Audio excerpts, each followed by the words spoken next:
හරිද? එතකොට ඔයා ඩෙස්ක්ටොප් කම්පියුටර් එකක් ගත්තොත් ඉතින් සාමාන්‍යයෙන් ඩෙස්ක්ටොප් කම්පියුටර් එකේ බෑක් පැනල් එක කියලා අපි කියනවනේ.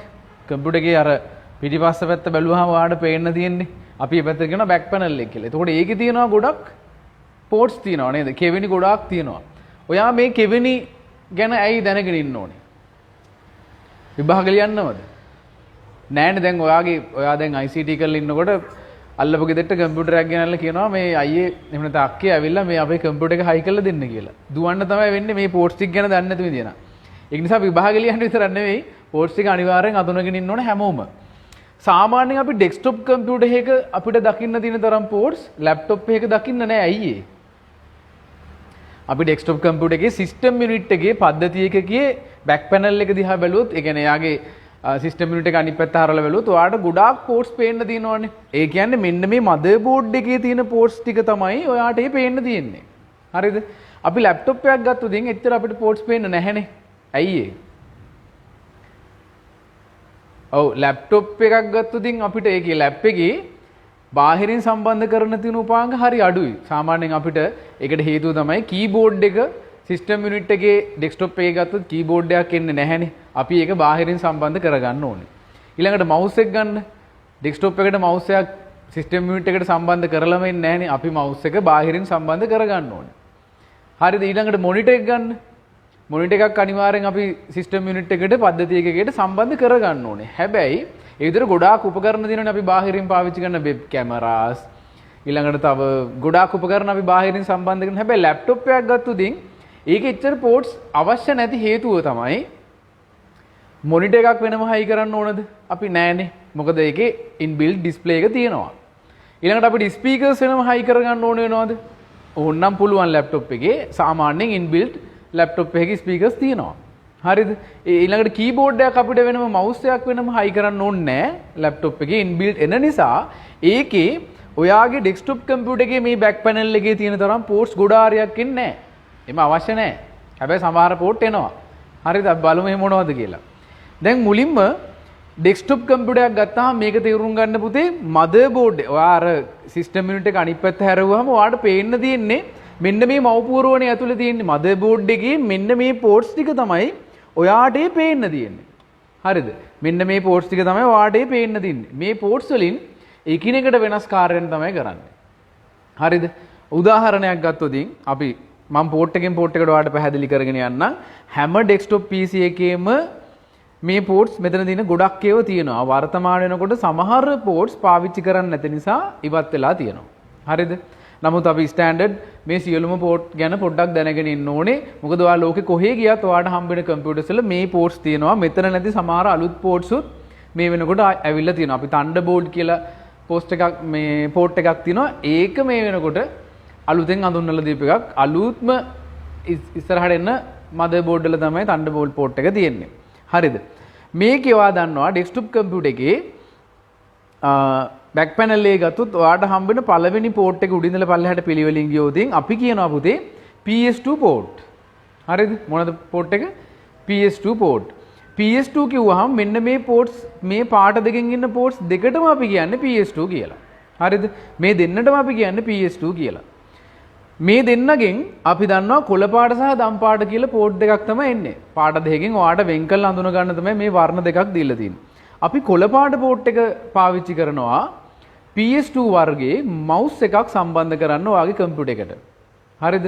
ඊළඟට අපි PS2 එකේ දම් පාට පෝට් එක පාවිච්චි කරනවා PS2 වර්ගයේ කීබෝඩ් එකක් එහෙම නැත්නම් යතුරු පුවරුවක් සම්බන්ධ කරන්න ඔයාගේ සිස්ටම් යුනිට් එකට. හරිද? මේ දෙන්න අරුණාම ඔයා දන්නවා කීබෝඩ් මවුස් අපිට සම්බන්ධ කරනවා නම් සාමාන්‍යයෙන් දැන් මේ වෙනකොට අද වෙනකොට PS2 වර්ගයේ කීබෝඩ් මවුස් බ්‍රෑන්ඩ් නිව් නම් කොහොමවත් එන්නේ නැහැ. මේ වෙනකොට නැවතලා තියෙන්නේ. මේ වෙනකොට අපිට තියෙන්නේ USB තමයි. සාමාන්‍ය අපිට බ්‍රෑන්ඩ් නිව් කීබෝඩ් එක මවුස් එකක් ගන්නකොට අපිට හම්බෙන්නේ ඒක USB විදියට. හරිද? එතකොට ඔයාලට USB නම් හැමෝම වගේ අඳුරනවා. පෝට්ස් අපිට වැඩිපුර දීලා තියෙනවා USB devices සම්බන්ධ කරගන්න. හරිද? PS2 වල පොඩි විශේෂත්වයක් තියෙනවා.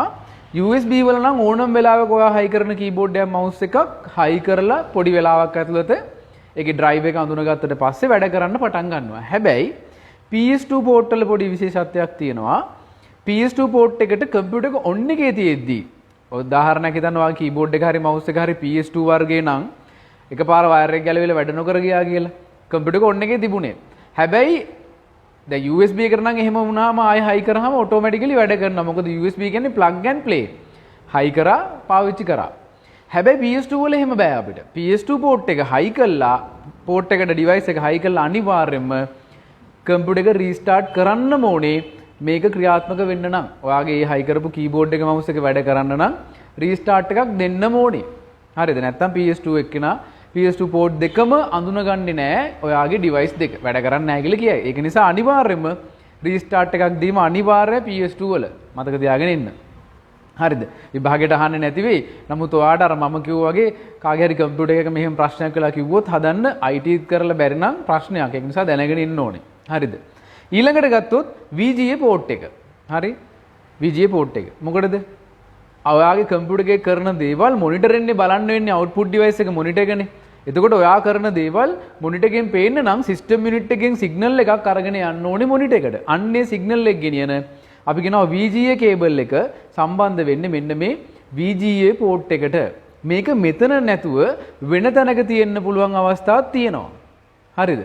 මෙතනින් නැතුව වෙන තැනකට එන්න පුළුවන් අවස්ථාවක් තියෙනවා. එහෙම වෙන්නේ සමහර වෙලාවට මේ VGA පෝට් එකට ධාරිතාවයක් එනවා. අපි කියනවා ඒකට on board VGA පෝට් එක කියලා. හරිද? ඒ ධාරිතාවය සමහරලාට මෙගාබයිට් 128ක්, මෙගාබයිට් 256ක් වගේ පොඩි ධාරිතාවයන් තමයි එන්නේ. ඒක මව්පුවරු අනුව අඩු වැඩි වෙනවා. හරිද? ඒ ධාරිතාවය මදි වෙන අවස්ථා එනවා. කොහොමද? ඔයා ලොකු ගේම් එකක් ප්ලේ කරනවා නම්, ඔයා සමහර හෙවි සොෆ්ට්වෙයාර් තියෙනවා පාවිච්චි කරනකොට, ඒ කියන්නේ ඔයා වීඩියෝ එඩිටින් කරනවා නම්, ඊළඟට ඔය ඩ්‍රාෆ්ට් මොනවද මේ ප්ලෑන් එහෙම අඳින AutoCAD වගේ සොෆ්ට්වෙයාර් එකක් රන් කරනවා නම් මේ onboard VGA එක ඒ ධාරිතාවය ඒ වැඩේ කරගෙන යන්න මදි වෙනවා. අන්න එතකොට මොකද කරන්නේ? අපිට පුළුවන් මව්පූර්වයේ තියෙන පුතේ අපිට අමතර කාඩ් හයි කරන්න ඇවිල්ලා අපි කියනවා expansion slot. අන්න එහෙම ස්ලොට් එකක් පාවිච්චි කළා ඔයාලට පුළුවන් ධාරිතාවයෙන් වැඩි VGA කාඩ් එකක් මේකට හයි කරගන්න. ඔයාලා කියන්නේ මේ 1GB 2GB VGA කාඩ් එකක් හයි කරගත්තොත් ඒ ගේම් එක ගහන්න පුළුවන් කියලා. අන්න එහෙම කරන්න ඔයාට පුළුවන් separate මෙන්න මේ port අඩිපුඩ ඔයාට දීලා තියෙන එකට මේ port එකකට ගෙනල්ලා කාඩ් එකක් හයි කරගන්න. හරිද? එතකොට ඔයා බල ඒ කාඩ් එක ගන්නකොට ඔයා 1GB ද 2GB ද ඔයාට පුළුවන් විදිහට අරගෙන සම්බන්ධ කරගත්තාම මේ port එක නෙමෙයි ඔයා පාවිච්චි කරන්නේ. එතකොට ඒ කාඩ් එකෙන් එන port එක තමයි පාවිච්චි කරන්නේ. ඒක සමහර විට VGA වෙන්නත් පුළුවන්. එහෙම නැත්නම් අලුතෙන් එන HDMI නැත්නම් DVI වගේ port එකක් වෙන්නත් පුළුවන්. DVI කියන එකක් දැන් එන්නේ නැහැ. දැන් අපි පාවිච්චි කරන්නේ HDMI එක. VGA port එකේ HDMI එකෙත් වෙනසක් තියෙනවා. හරිද? VGA port එකේ සාමාන්‍යයෙන් ඔයාගේ මේ desktop system unit එකෙන් කරන දේවල් monitoring පෙන්නනවානේ මේ port එකට cable එක හයි කරාම. මේ port එකට පුළුවන් දෘශ්‍ය නැත්නම් වීඩියෝ එකක් අරන් යන්න විතරයි. හැබැයි HDMI එකට පුළුවන් audio video දෙකම ගෙනියන්න. හරිද? ඔය ගෙදර මොන හරි මේ satellite එකෙන් TV බලන device තියෙනවා නම් බලන්න ඒ device එකේ ඉඳලා ඔයාගේ TV එකට high කරලා තියෙන HDMI cable එක. මොකද device එකෙන් දෙන sound එකයි video එකයි දෙකම අරගෙන යන්න. ඒක තමයි මේ VGA එකේ සහ HDMI port එකේ තියෙන වෙනස. සාමාන්‍ය මේ වගේ සාමාන්‍ය motherboard වලට HDMI port එන්නේ නැහැ පරණ ඒවට. දැන් අලුතෙන් එන අලුත්ම මව්පුරු වලට ඒකත් එනවා. හරිද? ඒ port එකක් දාලා තමයි දැන් එන්නේ. මොකද දැන් එන සමහර motherboard වල ටිකක් හොඳ VGA එකක් මේ on board එකත් හොඳ ධාරිතාවයක් එනවා සාමාන්‍ය මිනිසුන්ට වැඩක් කරගන්න පුළුවන් ප්‍රමාණයට. හරි? එතකොට VGA port එක. ඊළඟට USB ඔයාලා දන්නවනේ plug and play ඕන එකක් අපිට සම්බන්ධ කරන්න දැන් වර්තමානයේ එන්නේ USB port එක. Universal Serial Bus කියන port එක තමයි එන්නේ. ඒකෙත් version කීපයක් එනවා. ඉස්සර ඉඳලා මව්පූර්වයේ සාමාන්‍යයෙන් ආව අපි කියනවා මේ 2.0 port එක. ඒ කියන්නේ 2.0 GHz ස්පීඩ් එකකින් දත්ත සම්ප්‍රේෂණය කරන්න පුළුවන් port එකක් ආවා. ඒක සාමාන්‍යයෙන් මේ කළු හෝ සුදු පාටින් ඇතුළ බැලුවාම පේන port එක තමයි USB පරණ port එක. දැන් අලුතෙන් එනවා ඒක 3.0 GHz data transfer කරන්න පුළුවන් ස්පීඩ් එකක් තියෙන port එක. ඒක සාමාන්‍යයෙන් ඇතුළ බැලුවොත් නිල් පාට හෝ රතු පාටින් කහ පාටක් තියෙනවා. ඔහොම වෙනස් වෙලා port එක වර්ණ වෙනස් වෙලා අලුත් port එක තියෙනවා. හරිද? ඒක සාමාන්‍යයෙන් support කරනවා. ඔයා මොන හරි දැන් අලුතෙන් එන pen drive එකක් ගත්තොත් 3.0 ස්පීඩ් එකක් pen එකේ තියෙනවා නම් ඔයා 3.0 port එකට ගිහුවාම ඒ දෙන්න අතර දත්ත සම්ප්‍රේෂණ වේගය හොඳට වෙනවා. ඒ කියන්නේ ස්පීඩ් එක වැඩි පරණ port වලට වඩා. හරි? සාමාන්‍ය USB port වැඩිපුර එන්නේ ඇයි? හේතුව තමයි දැන් මේ වෙනකොට ඔයාලා අපි පාවිච්චි කරන කීබෝඩ් එක, මවුස් එක, ඊට වයර්ලස් කීබෝඩ් මවුස් වල ඇඩැප්ටර් එක, ඊළඟ printer එක වගේ ගොඩාක් උපකරණ අපි සාමාන්‍ය වෙබ් කැමරාව හැම එකක්ම දැන් එන්නේ USB නිසා USB port කම්පියුටර් එකකට මේ මව් පූර්වේ වැඩිපුර එනවා. සාමාන්‍ය 4ක් මෙතන එනවා.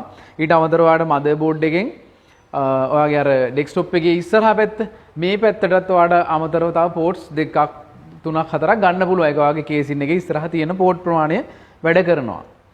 ඊළඟට ඔයාලට හම්බ වෙන පෝට් එක තමයි දැන් මේකේ USB 1 2 3 4යි මේ පැත්තේ දෙයක් තුන 6ක් විතර තියෙනවා. හරිද? මේ වැඩිපුර තියෙනවා ටිකක්. රයිට්. ඊළඟට ඔයාලට හම්බ වෙනවා නෙට්වර්ක් පෝට් එක. ඔයා ඉන්ටර්නෙට් යන රවුටර් එකක් පාවිච්චි කරනවා නම්. හරිද? රවුටර් එකක් පාවිච්චි කරනවා නම් ඒ රවුටර් එකෙන් තියෙන අර LAN කේබල් එක අපි කියන්නේ මේ නෙට්වර්ක් කේබල් එක අරගෙන සම්බන්ධ කරන්න ඕනේ මෙන්න මේ RJ45 කෙවෙනි එක කියලා අපි කියනවා.